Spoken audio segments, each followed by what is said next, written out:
Okay, let's unpack this for you.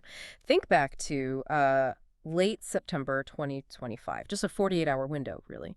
And it presented this kind of strategic paradox. You had just overwhelming kinetic brutality in one place, Ukraine, and then this almost bloodless psychological pressure game going on somewhere else. Right. Two very different approaches happening, well, side by side. Exactly. So on one hand, this massive, like 12-hour Russian air assault hitting Ukrainian cities, just horrific stuff, including the death of a 12-year-old girl, Alexandra, in Kyiv. But then, at almost the exact same time, you have this, well, pretty successful low-cost Russian hybrid operation, and it forces Denmark, a core NATO member, to basically impose a nationwide ban on all civilian drone flights. That's extraordinary. It really is a major step. So were these disconnected? Just coincidence? Or were they, synchronized, part of one big escalatory strategy? That's what we're diving into today. Welcome to NationScope Podcast. I'm Jordan. And I'm Jamie. And here on NationScope, we dive into the latest headlines, the breaking stories, and, the critical events shaping America and the world. Politics, culture, economy, tech if it matters, we're analyzing it. Today, we're digging into this Russian two-front strategy. It's about coercion, combining that brutal kinetic war with psychological pressure, specifically on NATO's northern flank. We're drawing heavily from a strategic report called Coercion and Contagion. Yeah, and what's really fascinating when you look at the sources is the sheer coordination. It suggests, this isn't random chaos. It feels like a unified doctrine. We're seeing a coherent campaign, using that overwhelming hard power in Ukraine to sort of magnify the effect of these subtler, soft power tactics against NATO. Okay, let's start with that hard power front then. Russia's renewed aerial campaign against Ukraine, culminating around September 28th. The timing, you mentioned it right after the UN General Assembly, and there was that U.S. policy shift favoring Ukraine. Oh, absolutely. It felt like a message, a very violent answer to diplomacy. But the scale is what really stood out this time. The assault wasn't just one target. It was multi-vector, meticulously designed, it seems, for one main purpose: saturate Ukrainian air defenses, just overwhelm them. Analysts counted, 643 total projectiles launched in just over 12 hours? That's one of the most sustained barrages we've seen in the entire war. 643. Wow. And when you look at what made up that strike package, what does that tell us about Russia's thinking, their priorities right now?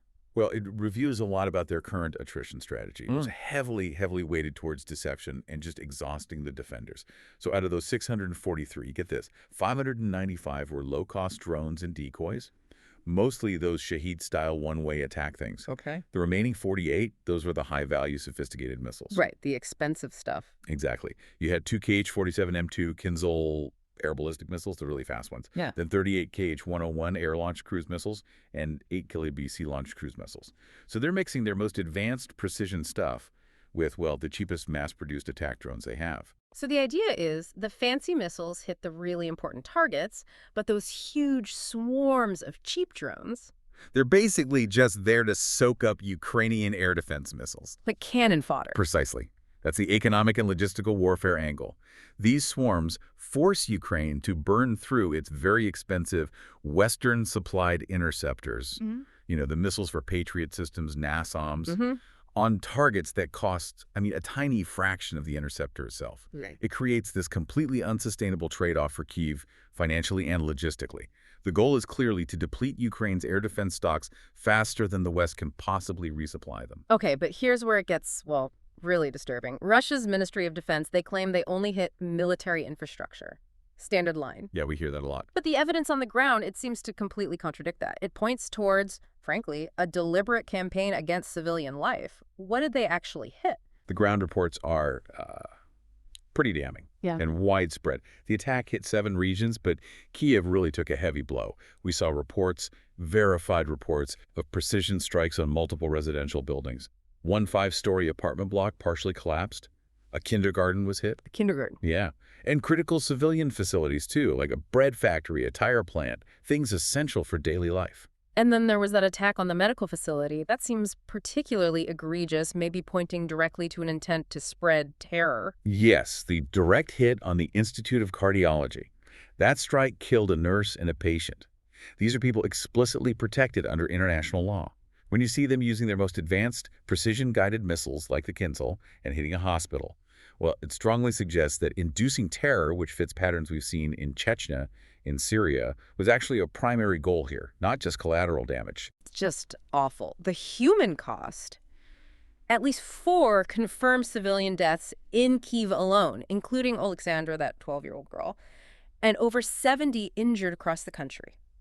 So this intense kinetic violence, that's the backdrop. Now let's pivot to the other front, the soft power one. While Kyiv was under fire, this other strategically connected security crisis was unfolding hundreds of miles away in Denmark. Started a few days earlier, around September 22nd. What was happening there? Yeah, this is like a textbook case of low-cost coercion aimed right at a NATO member. The Danish military reported these coordinated, unidentified drone flights over lots of sensitive sites.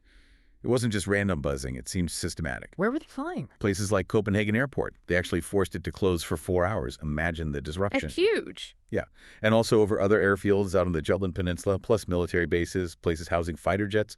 Pretty provocative spots. And the Danish government didn't mince words, did they? They called it a systematic hybrid attack. Moscow denied it. Of course, absurd speculations, I think was the phrase. Standard playbook denial. But the Danes clearly pointed the finger, implicitly at least, towards Russia. Right. And, the goal seemed pretty clear. So a bit of chaos, force Denmark into a defensive posture, and maybe test NATO's reaction times and procedures on that flank. And that forced response, it was pretty dramatic, which brings up the question, how effective was this relatively low-cost drone activity in actually disrupting Danish society? Alarmingly effective, actually. The Danish government took this temporary but really quite extraordinary step. A nationwide ban on all civilian drone flights. Nationwide, wow. Nationwide, from September 29th to October 3rd. And notice the timing. It coincided exactly with a high-profile EU summit happening in Copenhagen. Just think about that. A major NATO country basically had to ground all civilian drones, restrict its own citizens and economy because of a few unidentified non-lethal drone sightings. That is a massive disruption. Civil life, economic activity achieved without firing a shot on Danish soil. And that is the strategic win for whoever did it. The official reason for the ban was tactical, right? To clear the airspace, make it easier for the military and police to spot any remaining drones as definitely hostile. Makes sense.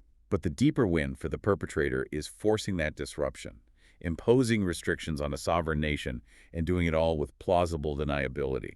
That's hybrid warfare 101, as laid out in that report. And NATO itself reacted pretty quickly too, right? They did. Connecting this to the wider picture, NATO definitely saw it as a direct challenge, especially to the alliance's northern flank security. They boosted vigilance under their standing mission there, Baltic Sentry. They deployed new multi-domain assets, specifically ISR platforms. ISR? Intelligence, surveillance, and reconnaissance. So more drones, specialized aircraft, sensor arrays, basically tools to gather info and track things better, establish what's going on. And we even saw concrete military hardware moved in, like Germany sending the air defense frigate, the FSG Hamburg, to Copenhagen to help bolster maritime air defense. Okay, let's try and pull these threads together now. The strategic analysis part, the main idea in that Coercion and Contagion report. Why are these two events, the brutal war in Ukraine and these sneaky drone flights in Denmark, why are they seen as strategically linked? Because they seem to be mutually reinforcing.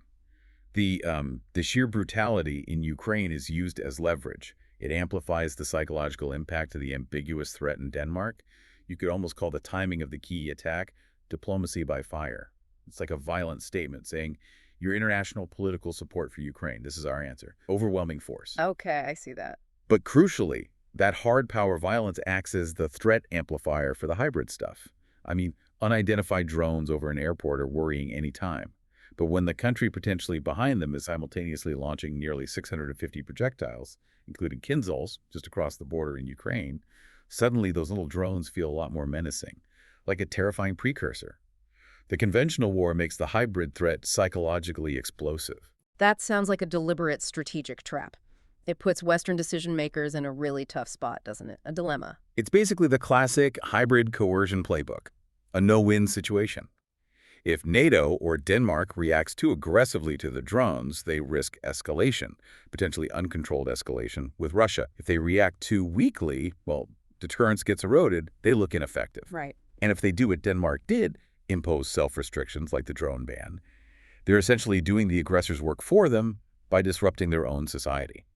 That complexity, that forcing of bad choices, is the whole point of strategic coercion. So looking ahead, what does this aggressive combination of tactics mean for the conflict, particularly thinking about Western arms supplies to Ukraine? Well, the immediate impact was that the sheer violence of the September 28th attack intensified Ukraine's pleas for longer-range weapons. And it seems to be pushing Washington towards a major decision. The U.S. is now reportedly actively considering selling Tomahawk cruise missiles to Ukraine. That would be a really critical step up. Tomahawks. Why are they such a big deal? What's the leap there? It's the range. We're talking 1,600 kilometers, roughly 1,000 miles. That potentially puts strategic targets deep inside Russia, maybe even Moscow itself, within Ukraine's reach. The U.S. has, historically been very cautious about providing weapons that can strike that deep into Russian territory, fearing escalation. Understandably. But this new phase of Russian brutality seems to be shifting the political calculus, making those longer-range systems seem more necessary, perhaps, for Ukraine's defense. And politically feasible now. Potentially, yeah. We also saw President Zelensky, after the attacks, renewing calls for tougher sanctions, especially on Russia's energy sector. And he brought up something alarming. This shadow fleet of oil tankers. Right. What's the claim there? It sounded quite serious. Extremely serious. He claimed Ukrainian intelligence suggests these tankers are now being used to actually launch drones against Europe. Launch drones from oil tankers. That's the claim. Now, the shadow fleet itself isn't new. It refers to these hundreds of older tankers, often operating outside normal insurance, outside sanctions, mainly used by Russia to get its oil exports out onto the global market, despite restrictions. It's a known economic loophole. Okay. But if the intelligence is correct, and that's a big if, that needs verification, if these ships are being repurposed as mobile, deniable launch platforms for attacks, well, that's a massive escalation. It directly links Russia's economic activity, like sanction evasion, to direct military threats against Europe, potentially far from the Ukrainian battlefield. It would challenge the security of vital shipping lanes. It's a literal merging of the economic and military threat. So this combined strategy, kinetic brutality, plus deniable hybrid attacks, it really seems to expose some vulnerabilities in NATO's traditional way of thinking about deterrence, which was mostly about, stopping big tank armies. Exactly. It's designed to operate below that threshold. So we really need to watch how NATO adapts now. Are they going to move towards more proactive measures? You hear talk about creating a drone wall along the border with Russia and Belarus, something specifically designed to counter these kinds of low-level, high-impact infiltrations. That's certainly one concept being discussed. Ultimately, the key thing determining where this conflict goes in the next few months, it's going to be the West's ability to create and stick to a unified, strategically coherent response. A response that tackles both the threat of conventional warfare in Ukraine and this slow erosion of societal resilience through hybrid tactics in NATO countries. The real challenge isn't just winning on the battlefield. It's adapting to an enemy who seems perfectly happy to achieve their aims by just forcing you to disrupt your own society for them. A sobering thought to end on. You've been listening to Nation Scope Podcast, where Jordan and Jamie analyze the stories shaping America and the world. Thanks for tuning in, and we'll catch you next time.